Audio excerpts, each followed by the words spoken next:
नमस्कार मित्रांनो, government schemes आणि नवीन अपडेटमध्ये आपल्या सर्वांचे स्वागत आहे। मित्रांनो, आज मी तुमच्यासाठी अतिशय महत्त्वाची अशी माहिती घेऊन आलो आहे।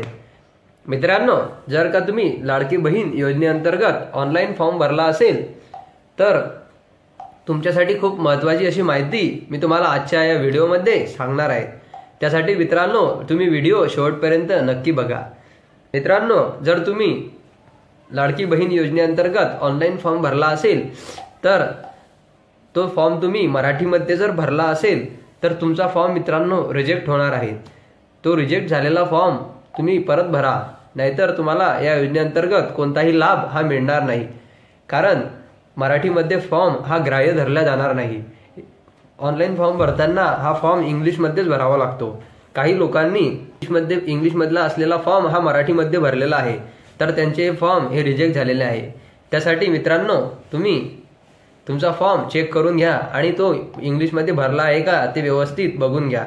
आणि अशाच महत्त्वपूर्ण माहितीसाठी आमच्या व्हिडिओला लाईक आणि सबस्क्राईब करायला विसरू नका। आम्ही अशीच माहिती तुम्हाला पुढे देखील देत राहू।